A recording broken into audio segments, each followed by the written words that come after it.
In Arkansas, ticks are responsible for more human disease than any other insect, according to the Department of Health. While not every tick bite leads to illness, health officials say that these ticks can spread bacteria, viruses, and parasites to both people and your pets. 5 News reporter Claire Everbach joins us live from the Northwest Arkansas Cat Clinic with why veterinarians say animals actually face the biggest risk. Good morning, Claire.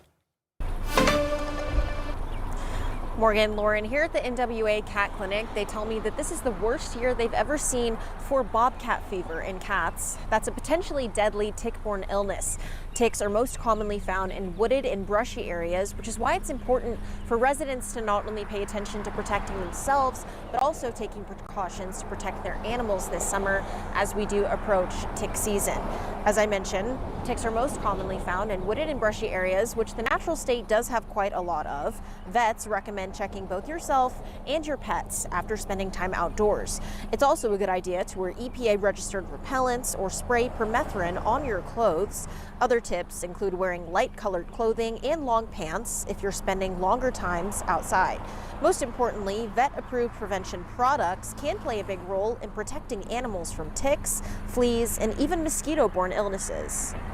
They need to be using a veterinary-approved tick and flea preventive product, as well as for mosquitoes. Mosquitoes, I didn't mention, but they can carry heartworms, and that can affect dogs and even cats. And so they need to be pretty much on year-round prevention in Arkansas because of the weather here.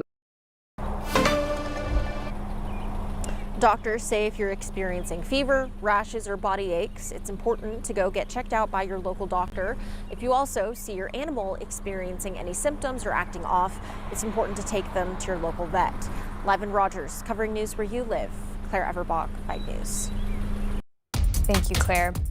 A man accused of multiple murders in Oklahoma is set to have a scheduling hearing today. Stacey Lee Drake is accused of killing Tara Underwood and Taylor Sharp in Sequoia County in June of 2024. He was later charged with murder for the 2024 death of Philip Emerson in Canadian County. Drake has pleaded not guilty. He also faces a murder charge in Alabama for the death of Russell Andrews. In March, court documents show the state of Oklahoma requested that Drake be punished with the death penalty if convicted. His trial is set to start February of next year.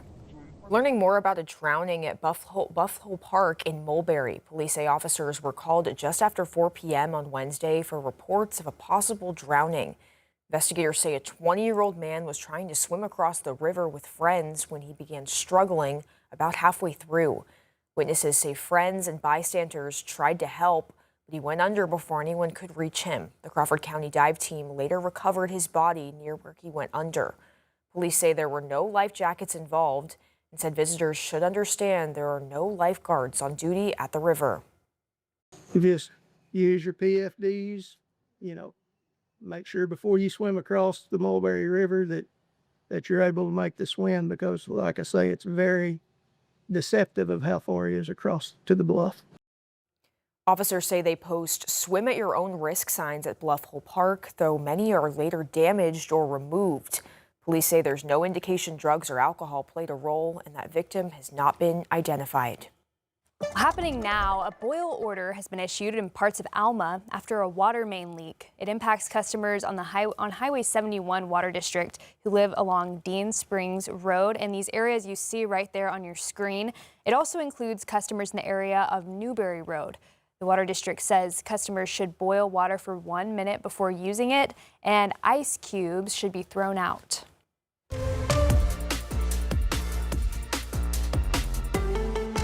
Well, Arkansas softball is in Oklahoma City for their first ever Women's College World Series. They're going to take on Nebraska tonight at 8:30.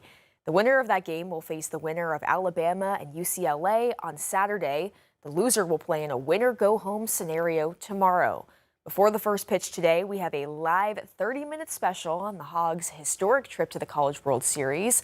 You can catch that at 6:30 tonight, streaming on 5 News Plus.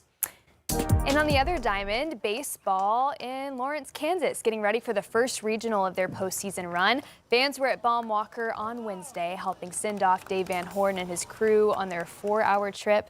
The Razorbacks open the NCAA tournament tomorrow as the 2 seed in regional against Missouri State. Oklahoma's governor has signed a permanent cell phone ban in classrooms into law. The state had a voluntary ban that was meant to be a year-long trial run, but now Governor Kevin Stitt has made it more permanent. Students will not be able to use their phones during the school day unless for emergencies. Supporters say it improves focus for students. Oklahoma follows Arkansas's bell-to-bell no-cell law, which was passed last year.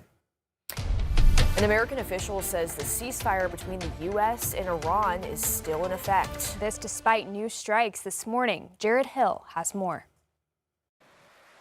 The fragile ceasefire between the U.S. and Iran technically still holding this morning, even as the two nations launched new strikes. A U.S. official confirms that American forces shot down 4 Iranian drones and hit a ground control center that threatened the Strait of Hormuz in the port city of Bandar Abbas. In response, Iran said it attacked a U.S. military airbase. Around the same time, Kuwait reported that it was responding to a drone and missile attack. We can make a good deal right now, but maybe not a great deal, and if it's not a great deal, we're not making it. President Trump dialed up the pressure on Tehran during a cabinet meeting at the White House Wednesday. They're negotiating on fumes, but we'll see what happens. Maybe we have to go back and finish it, maybe we don't. The president also issued a warning to the nation of Oman after Iranian state TV reported that the U.S. ally and Iran are discussing a proposal to manage the Strait of Hormuz when it reopens. Nobody's going to control it. It's international waters, and Oman will behave just like everybody else, so we'll have to blow them up. The conflict and closure of the strait have sent energy costs skyrocketing, pushing up everyday prices for millions of Americans, a key issue ahead of November's midterm elections. Right now, the economy is trash, and it's not looking any better. I don't care about the midterms. But President Trump insists he doesn't feel pressured to rush into a deal. Jared Hill, CBS News.